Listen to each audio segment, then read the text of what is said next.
On Christmas Eve, my family dumped my 9-year-old niece at an empty bus stop and drove off for a luxury Christmas vacation without her. "You always ruin Christmas," they told her. I didn't hesitate. I did this. 6 months later, they got a letter and their lives started to unravel. If you'd asked me an hour earlier what I was doing on Christmas Eve, I would have said something boring and normal. Matching pajamas, a cookie sheet cooling on the counter, my husband Michael pretending he wasn't excited about the annual tradition of eating dinner straight off paper plates because it's Christmas and I'm not doing dishes. Then my phone rang. Unknown number. I almost didn't pick up. Unknown numbers are either scams or people trying to talk to you about your car's extended warranty. I don't even have a car worth extending. I answered anyway, because Christmas Eve makes you stupidly optimistic, like maybe this time the universe is calling to say, "Surprise, you're getting a break." "Hello?" There was a hitch of breath on the other end, a small sound, like someone trying not to cry and failing at it. "Aunt Anna?" My stomach dropped so fast it felt like I'd swallowed the floor. "Sophie?" I said, already standing, already walking toward the living room window like I could see her through it. "Sophie, honey, where are you?" She was my niece, 9 years old, the kid who always hugged too hard and said sorry when you handed her a glass of water, like existing was something she owed you for. She sniffed. I'm at a bus stop." "A bus stop?" My voice came out too loud. Michael looked up from the couch, remote frozen in his hand. "What bus stop?" "I don't know. It's dark. There's a sign. I'm trying to read it." I forced my breath to work. "Okay, slow down. Tell me what happened." There was a pause, and then the words came out in a rush, like if she didn't say them fast enough, they'd disappear. "Mom dropped me here." My brain tried to reject that sentence, like a computer refusing a corrupt file. "Kayla dropped you where?" I said. Kayla, my younger sister, was the kind of person who could turn any situation into a performance. Tears on cue, smiles like a weapon. Her favorite role was the misunderstood mom who deserves more help. "At the bus stop," Sophie whispered, like I was the one being slow. "They said I have to take the bus home." "Who's they?" "All of them," she said, and her voice cracked. "Mom, Brendan, Grandma and Grandpa, Harper and Liam." My parents. Kayla's husband, Brendan, Sophie's stepdad, and Kayla's 2 younger kids, Harper and Liam, who got treated like the second coming of baby Jesus, even when they were pulling ornaments off the tree and licking them. "All of them were in the car," Sophie said. They were laughing." The room got too quiet around me, like the air had been sucked out and replaced with static. "Sophie," I said carefully, "why are you at a bus stop?" She took a shaky breath. "They said I always ruin Christmas." My hand tightened around my phone. "What?" "They said I always ruin Christmas for everyone," she repeated, and the way she said it, like she was trying to accept it as fact, made something hot and sharp rise up behind my ribs. "Mom said I ruined it, and they told me to take the bus home and spend Christmas alone." I blinked hard. "Alone?" "There's nobody home," she said. "They said I can use my key." I could hear the wind on the line, the hollow emptiness of wherever she was. My mind made pictures it had no business making. Dark road, empty bench, a bus stop light buzzing like something out of a horror movie. "How are you calling me?" I asked, because it didn't make sense. Sophie didn't have a phone. Kayla claimed she didn't believe in kids being glued to screens, which was hilarious since Kayla was surgically attached to hers. "A lady let me use hers," Sophie whispered. I remembered your number." That hit me like a punch. My number. From babysitting days. From all those times I'd tried to be the extra adult in Sophie's life because the one assigned to her by biology kept treating her like an inconvenient receipt. "Okay," I said. "Stay with her. Stay right there. Do you see a store? A building? Anything?" There's nothing," she said. "Just a road, and a sign, and a bench." "Read me the sign." She sniffed and mumbled, then tried again. "It says Pine something, Pine Ridge, and Route 16. I pulled up maps with shaking fingers. My eyes flicked wildly across the screen. Pine Ridge, Route 16. My phone offered me 3 Pine Ridges, and none of them were places you wanted a 9-year-old waiting alone. "Sophie," I said, trying to keep my voice from snapping in half. "I'm coming to get you." "No," she blurted. "Please don't call Mom." I started, but she cut me off, fear spilling out. "She'll be mad. She'll be really mad. She told me not to. She told me to go home and—" Her voice got small again. "She said I ruin everything." I closed my eyes.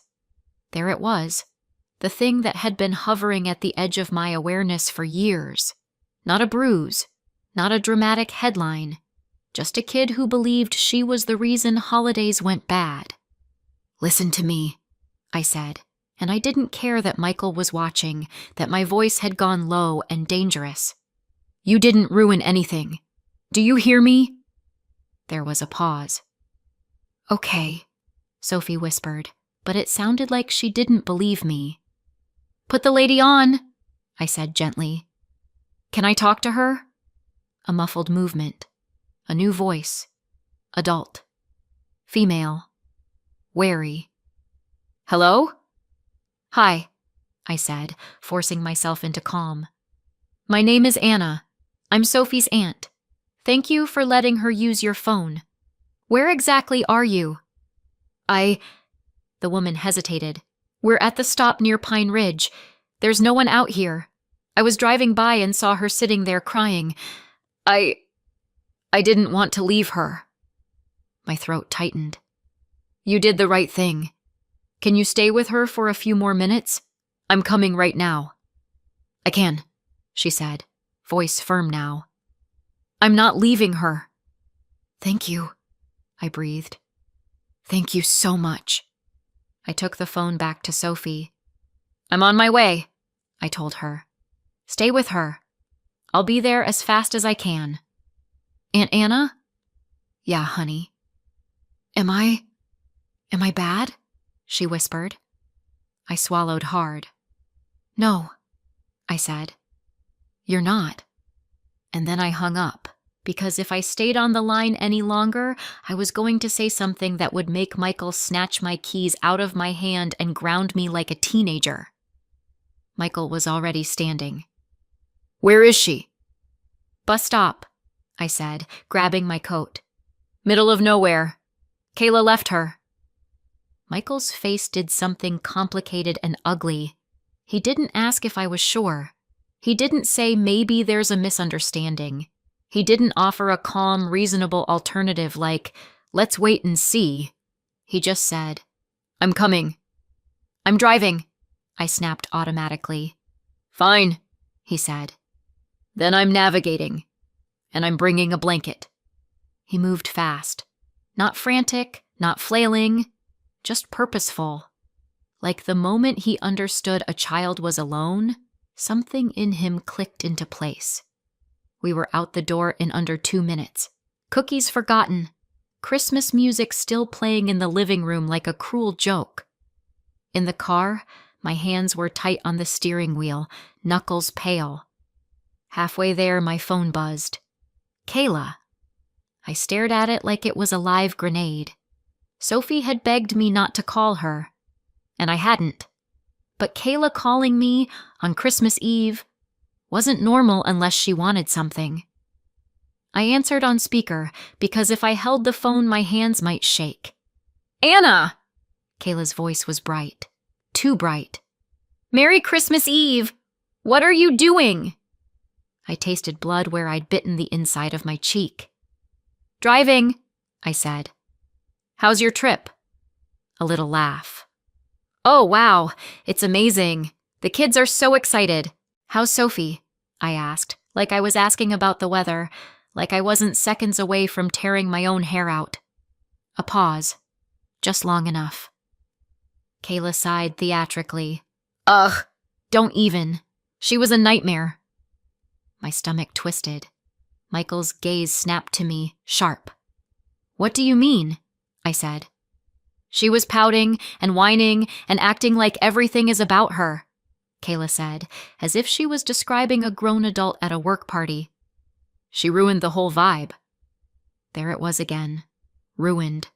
Like Sophie was a spilled drink you couldn't scrub out. "So," Kayla continued breezily, "we sent her home." I blinked. "You sent her home?" "Yeah," she said, as if I was being dramatic. "She's 9. She has a key. There's food in the fridge. She can manage. It's not like we abandoned her in the woods." My grip on the wheel tightened so hard my fingers hurt. "What bus did she take?" I asked, still playing calm, because Sophie was right. Kayla would be furious if she knew. "Whatever one goes back," Kayla said. "There's a direct bus. It's fine." "And Mom and Dad were okay with that?" I asked. Kayla laughed like I'd told a joke. "Mom said it was about time someone taught her consequences. Dad didn't want to deal with the drama. Brendan's relieved.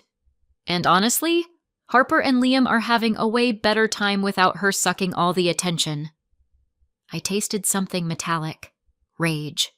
Disbelief. The kind of anger that's so clean it feels cold. "Kayla," I said, voice steady by sheer force, "you sent a 9-year-old home alone on Christmas Eve." "She wasn't home alone," Kayla snapped suddenly, irritation slipping through. "She was on a bus. Don't ruin this for us, Anna. It's Christmas." I stared at the road. "Right," I said quietly. "Merry Christmas." Then I hung up. Michael didn't speak for a full minute. He just stared forward like he was memorizing the shape of my sister's voice so he could hate her properly later. Finally, he said, "She thinks Sophie is already home." "I know," I whispered. We drove faster. When we finally pulled into the empty stretch of road, my headlights swept over a bench, a sign, and a small bundled shape sitting stiffly under a streetlight that flickered like it was trying to die. "Sophie." My chest caved in. I slammed the car into park and got out before the door was fully open. Sophie looked up, and for a second her face was blank, like she didn't trust what she was seeing. Then she stood, shaky, and ran. She hit me like a little cannonball, arms tight around my waist, her whole body trembling. "I knew you'd come," she whispered into my coat, and it broke something in me so cleanly I almost couldn't breathe. "I've got you," I said, voice rough. "I've got you." Behind her, the woman who'd lent the phone stood with her arms crossed, jaw tight like she'd been ready to fight anyone who showed up and didn't have good intentions. "Thank you," I told her, eyes stinging. She nodded once. "Don't thank me. Just don't leave her there again." "I won't," I said, and for the first time that night, I meant it like a vow. In the car, Sophie sat wrapped in the blanket Michael had brought. She stared at her hands like they didn't belong to her. "You're spending Christmas with us," I said, keeping my voice light, like this was the plan all along. "Okay?" Sophie's eyes flicked up. "But Mom said—" "I don't care what she said," I cut in, immediately softening when Sophie flinched. "Sorry, you're with us tonight." The rest of the drive was quiet. Sophie's breathing gradually slowed. Her shoulders unclenched a fraction. When we got home, the house smelled like sugar and cinnamon and the life we were supposed to be having tonight. We got Sophie warm, We got her fed. We got her settled on the couch with a blanket and a mug of cocoa she held with both hands like it was keeping her upright. And then, in the soft quiet of our living room, she said it again. They said I ruined Christmas. I sat beside her and stared at the twinkling lights on our tree. Somewhere else, my sister was sipping something expensive and laughing. And Sophie was sitting on my couch, trembling like she'd been dropped into a world that didn't want her. I watched her eyelids droop. I watched her fight sleep like it was dangerous. I tucked the blanket higher around her shoulders, and I made a decision so sharp it felt like a click. They didn't know it yet, but Christmas Eve wasn't the end of this. It was the beginning. Favoritism doesn't always look like a villain twirling a mustache and cackling over a cauldron of child neglect. Sometimes it looks like a family photo where you're always the one told to move to the side so the little ones can be in the middle. Sometimes it's a birthday cake with candles you blow out alone because your sister is too tired, but somehow has enough energy to open her presents first. Sometimes it's being 13 and standing in the hallway in socks while your parents take your younger sister out for ice cream because it's more for younger kids. Kayla was 3 years younger than me, and she learned early that the world bent for her if she made the right face. My parents weren't monsters. They didn't hit me. They didn't lock me in a closet. They did something worse in a quieter way. They made me feel like I was optional. Kayla was the favorite, not in a subtle way either, in a way that felt like a running joke everyone understood except me. I tried for years to earn what she got for free. Good grades, perfect chores, being easy, being grateful, being invisible. It didn't matter. Eventually, I stopped trying. Not because it didn't hurt, but because hope is expensive, and I was tired of paying for it. When we were older, I thought that would be the end of it. Like favoritism was a childhood disease you grew out of. Then Kayla got pregnant. She was barely out of high school, still living at home.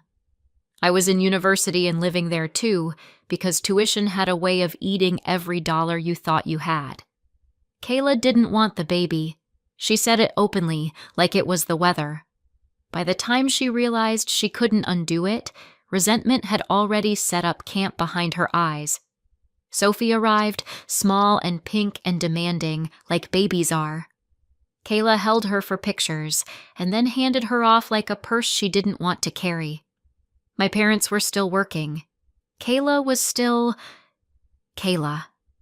So the baby ended up with me. At first it was, "Can you watch her for an hour? I just need a nap." Then it was, "Can you take her? I have plans." Then it was, "You're good with her. She likes you." I was the one who warmed bottles, the one who paced the living room at 2 a.m., the one who learned Sophie's cries like a language. I told myself it was temporary, that Kayla would mature, that motherhood would click. It didn't. Even when I moved out, job, tiny apartment, my own dishes to not wash, Kayla's expectations followed me like a shadow. "Can you take her after work? Can you keep her on Saturday? Brendan and I need a date night." Brendan came later. A new man, a new last name, and a fresh reason for Kayla to pretend everything was fine. When she married Brendan, I really believed things would get better. Marriage is supposed to make people more responsible, right? I was adorable. Kayla had Harper, then Liam, 2 little blonde hurricanes who could smear peanut butter on a wall and get praised for being so creative. Sophie, Kayla's first, became inconvenient. Not abused in a way that left bruises. Neglected in a way that left empty spaces. It showed up in small things I couldn't unsee, like Sophie sitting at the kitchen table while Kayla braided Harper's hair with glittery bows, like Liam getting a whole birthday party theme and Sophie getting told, "We did cake at Grandma's, remember?" Even though Sophie had been at my house that day, like Kayla and Brendan loading Harper and Liam into the car for a family outing and saying, "This is more for younger kids." while Sophie stood by the door, shoes already on.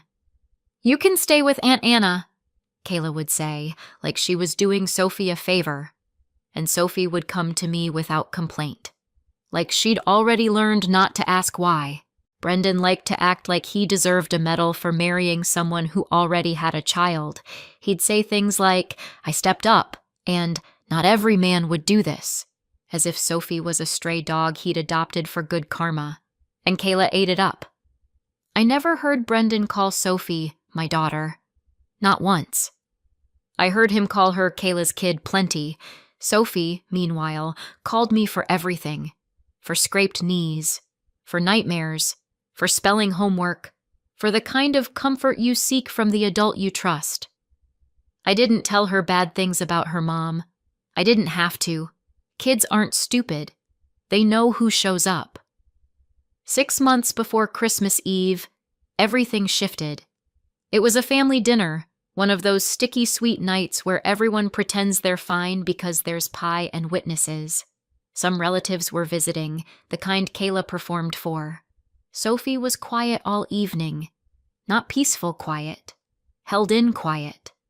Kayla was in full show-off mode, talking about the kids and how blessed she was, like motherhood was a hobby she'd mastered. Someone made a comment, something harmless like, "You're such a great mom." Kayla beamed, and Sophie, small voice, big truth, said from her seat, clear enough for everyone to hear, "I wish Aunt Anna was my mom." The table went dead. Kayla's smile froze in place. Brendan's face tightened. My mom's fork paused midair like it forgot what it was doing. Kayla let out a laugh that was way too loud. "Sophie, don't be silly." Sophie didn't laugh. She just looked down at her hands and said, even quieter, "I want to live with her." Kayla's glass hit the table with a sharp click. Later, after the relatives left and Sophie had been hustled out of the room, Kayla cornered me in the kitchen. "What did you tell her?" she hissed. "Nothing," I said, because it was the truth. "Kayla, she said that because you're in her head," Kayla snapped, cheeks hot with humiliation. "You've been filling her with lies." "I haven't." "You're not seeing her anymore," she said, that brittle, responsible mother tone sliding into place. "No more babysitting, no more special time, no more whatever this is." I stared at her.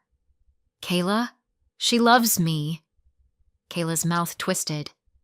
"She embarrassed me in front of everyone." There it was. Not concern for Sophie, not heartbreak, embarrassment. After that, I saw Sophie only at family gatherings, holiday dinners, birthdays, anything Kayla couldn't avoid without people asking questions. Sophie would still run to me, arms flung wide, desperate like she was trying to store me up for later. Kayla hated it. I could see it in the way her jaw tensed, in how she'd call Sophie over with a sharp, "Sophie, come here!" And because I wasn't allowed to babysit anymore, the solution Kayla landed on was, predictably, convenient for Kayla. She started leaving Sophie home alone. "She's 9, Kayla would say, like that was a magic shield against being a bad parent. "She's fine. She has food. She can entertain herself." Meanwhile, Kayla and Brendan would take Harper and Liam out for kid stuff. Museums, holiday light shows, gingerbread houses at fancy places where you paid $12 for hot chocolate. Sophie stayed home, left out of her own family, watching the clock, waiting for footsteps that didn't come. I saw it happening.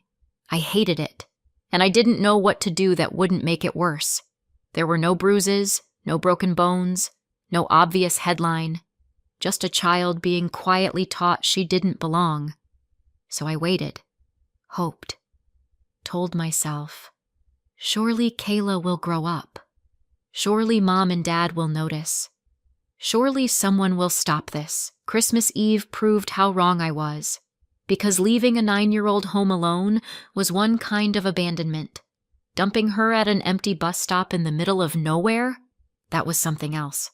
And the thing about patterns is, When people keep getting away with them, they escalate. Kayla thought I'd step aside like I always had. She had no idea what I was about to do. Sophie fell asleep on our couch with her fists clenched in the blanket. Michael sat across from her, quietly furious. I stood in the kitchen with my phone in my hand, replaying Sophie's voice. I always ruin Christmas. And Kayla's... It's not like we abandoned her in the woods. When Sophie woke up, she looked around like she didn't trust the room. Then she saw me, and her shoulders dropped. "Aunt Anna?" "I'm here," I said. She swallowed. Can I live here?" I opened my mouth, and nothing came out. Because "I want you to" isn't a legal plan. Sophie's eyes filled. "I don't want to go back," she said quickly, like she was racing against someone taking the words away. "Ever." I stepped into the kitchen and lowered my voice. "I'm not sending her back." Michael didn't argue. He just said, "Tell me what you need." I swallowed. "A plan." I picked up my phone and stared at the name I hadn't called in months. Ms. Reed. Not my attorney, technically. Not yet. A lawyer friend I trusted, the kind of person who didn't sugarcoat reality and didn't panic when other people panicked. It rang twice. "Anna?" Ms. Reed answered, voice brisk. "Is everything okay?" "No," I said. "I need 10 minutes of your brain on Christmas Eve."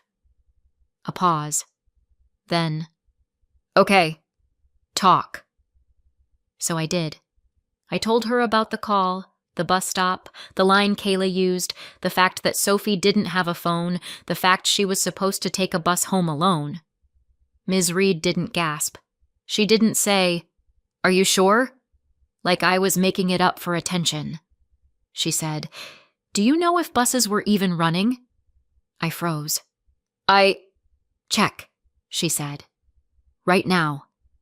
Screenshot it." So I did. I pulled up the transit page for the route Sophie had described, the one Kayla had claimed was direct. And there it was, in cheerful holiday font. No service. Christmas Eve. Evening. My stomach turned over. There hadn't been a bus. Not at that time. Not out there. They hadn't sent her home. They had left her. I heard myself inhale sharply, like the air was suddenly colder. Ms. Reed's voice came through the phone. "Anna?" "No buses," I said, voice flat. "There were no buses." "Okay," Ms. Reed said, and her tone shifted, still calm but steel underneath. "That's important. Now listen. Document everything. And you need to report this. Police and CPS." My heart pounded. "Tonight?" "Tonight," she confirmed. "And Anna, do not get pulled into a family fight. Keep your communication clean. Stick to facts. Let the system do its job." I stared at Sophie again. She was rubbing her eyes, small and exhausted. "Okay," I whispered. After that, we moved fast. Not dramatic, not screaming, just decisive. I went to the police station first because it was open, and because my hands needed to do something real. I gave a statement to an officer whose name I didn't catch because I was too busy trying not to explode. I told the truth. All of it. The phone call. The location. The ruined Christmas line. The no bus confirmation. Then I called CPS and made the report, answering questions that made my stomach twist because saying the words out loud made them more real. Yes, the child had been left alone. Yes, the guardians had left town. Yes, the child was safe with me now. Yes, I could keep her safe. I hung up and felt like I'd stepped off a cliff. Sophie slept in our guest room that night. Michael put a nightlight in there without a word. I didn't sleep. I lay in bed staring at the ceiling, replaying every moment I'd ever dismissed as not my place. For the next 4 days, I kept waiting for the call. Not the angry one, not the performative one, the panicked one. The one that starts with, "Where is she?" The one a normal parent makes the second they realize their kid isn't where they left her. It never came. Day 1, nothing. Day 2, nothing. Day 3, still nothing. Sophie was in my house, eating, showering, whispering apologies when she didn't need to, while her own family enjoyed their vacation like they hadn't left a 9-year-old behind. On day 4, my phone rang. Kayla. I let it go to voicemail. Her message came through sharp and rattled, the holiday cheer gone like someone had flipped a switch. Anna, call me. Sophie isn't here. She's not at the house. Do you know where she is? Not, is she okay? Not, did something happen? Just, where is she? Like Sophie was a missing purse. I called Ms. Reed. She told me, do not answer her directly. Let CPS handle this. Not long after, Ms. Levis, the CPS worker assigned, called and confirmed what I already felt in my bones. A case was open. Placement was being discussed. Interviews were coming. And yes, Kayla would be contacted. Not by me. By the consequences she'd tried to dodge. For a couple of days after that, Kayla didn't suddenly turn into a worried mother. She turned into what she always was when she felt cornered. Loud. When she finally learned Sophie was safe with a relative, the switch flipped. It wasn't panic. It was outrage. Accusations. Dramatic language. The kind of anger that's less about Sophie and more about control. Messages started coming in, one at a time, spaced out just enough to feel deliberate. What did you do? You had no right. You're trying to ruin my life. You're turning my daughter against me. I didn't answer. Then there was silence. Not the peaceful kind. The kind where you can almost hear someone recalculating.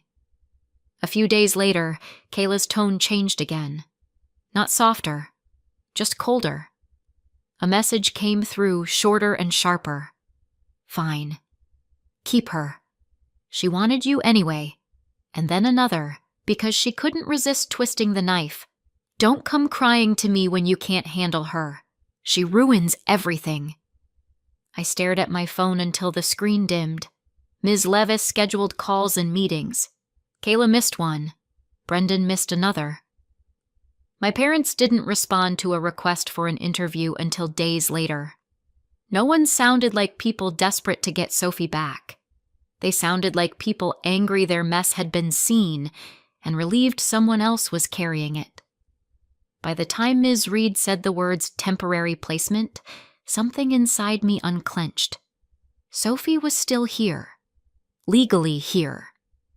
Ms. Reed's voice stayed calm when she said, if you want this to be permanent, we start that process. You'll need to be ready. I looked at Sophie that night, curled on our couch, focused on a cartoon like it was teaching her a language called safe. I'm ready, I whispered. I'd been raising her in all the ways that counted for years. I loved her like she was mine, and I wasn't going to keep living on borrowed time. Kayla still thought this was a tantrum I'd get over. She had no idea what was coming, because 6 months later, they would get a letter, and overnight, the people who couldn't wait to be rid of Sophie would become desperate to take her back. 6 months later, things were almost quiet. Not healed quiet. Not we're a family again quiet. More like the kind of quiet you get when someone stops fighting because they've decided they don't care enough to keep swinging. Kayla missed calls. Brendan didn't show up to half the meetings. My parents stayed conveniently vague. Paperwork moved forward without drama, which, if you've met my family, felt suspiciously close to a miracle. I started letting myself think it. Soon, she'll be mine on paper too. Then Ms. Reed called me and said, Anna, come to my office, today. No greeting, no joke. Just that tone lawyers use when they don't want you to panic until you're sitting down. By the time I got there, my stomach had already decided we were in trouble. Ms. Reed didn't waste time. She shut the door, handed me a copy of a letter, and said, "Your sister and your parents received this." I looked down. Estate attorney letterhead, formal wording. The kind of envelope that doesn't show up unless someone died or something expensive changed hands. Ms. Reed tapped one paragraph with her pen. "Read that." I read it once, then again, because my brain didn't want the words to mean what they meant. A trust, a minor child, Sophie's name, and a number so large it made my mouth go dry. For a second, the normal reaction tried to kick in. That's incredible. That's life-changing. But it didn't feel incredible. It felt like someone had just tossed a lit match into the middle of everything I'd fought to stabilize. Ms. Reed watched my face. "Yes," she said quietly. "It's real." I didn't even hear my own voice when I asked, "They know?" "They were notified," she said. "Which means—" She paused, just long enough for the dread to fully bloom. "This may be the moment they suddenly decide they want Sophie back." And that's when I understood why the last few months had been so easy. They weren't done. They were just waiting for a reason. The next afternoon, Ms. Reed called.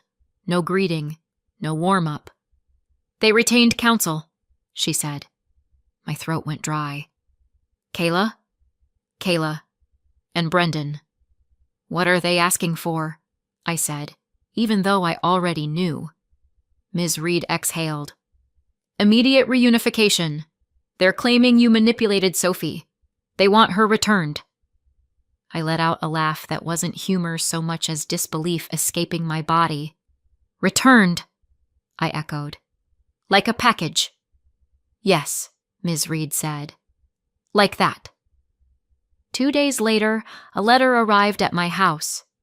Clean letterhead, clean language, dirty intentions. I read it once, then again. Then I set it down very carefully, like paper could bite. Sophie didn't need to see the letter to know something shifted. She looked up from the kitchen table, saw my face, and went still. "Are they coming?" she whispered. I crouched beside her chair. "You're safe," I said. "Okay," she nodded like she wanted to believe me, like belief was something she had to practice. That night, Kayla finally texted me. Not, "How is Sophie?" Not, "I'm sorry." A performance. "You stole my daughter. You poisoned her against me. I want her home." I didn't reply. If I replied, I'd say what I really thought, and Ms. Reed would have to bill me for arson. The next day, another message. "We'll see you in court." And then my mom left one voicemail, and it sounded like she'd rehearsed it. "Anna, this has gone too far. Sophie belongs with her family." I listened to it twice, waiting for the part where my mother remembered Sophie was a child. It didn't come. Ms. Reed moved like a machine after that. She printed everything. Screenshots, reports, notes, missed meetings. She stacked Kayla's words in neat rows where no one could pretend they were misunderstandings. "Fine. Keep her. She wanted you anyway. Don't come crying when you can't handle her. She ruins everything." Ms. Reed tapped the papers. "This is why I told you to keep receipts." My hands were cold. What if the judge believes her? Ms. Reed didn't blink. Kayla wrote her motive down. She just didn't realize she was doing it. On the day we went in, Sophie stayed home. I didn't want her sitting in a room where adults argued about her like she was property. She'd had enough of that for a lifetime. Before I left, she grabbed my sleeve. "Do I have to go back?" she asked, so quiet it barely counted as a voice. I crouched and looked her in the eyes. "No," I said. "Not if I can stop it." That was the whole point. The hearing wasn't a movie. No speeches, no gasps. Just Kayla in her best, concerned mother costume. Brendan acting like he'd always cared. My parents looking wounded, and Ms. Reed, calm and relentless, letting Kayla's own messages do the damage.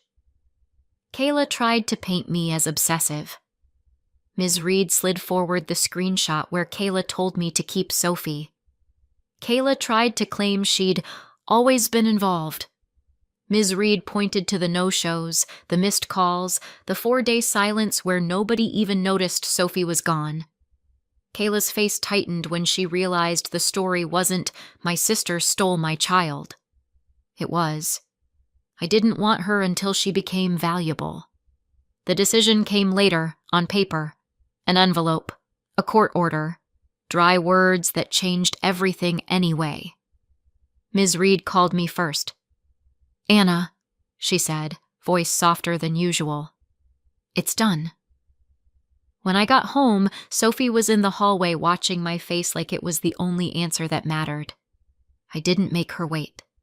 I knelt down and nodded. Her breath hitched. She didn't smile.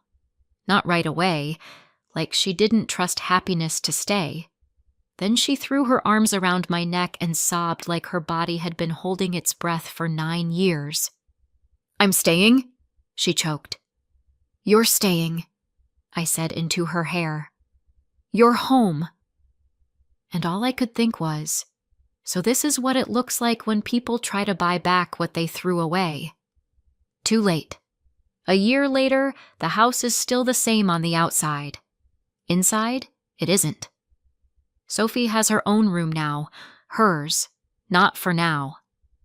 The adoption is final. The court order is final. And no, Kayla doesn't get visitation. Brendan doesn't either. Neither do my parents.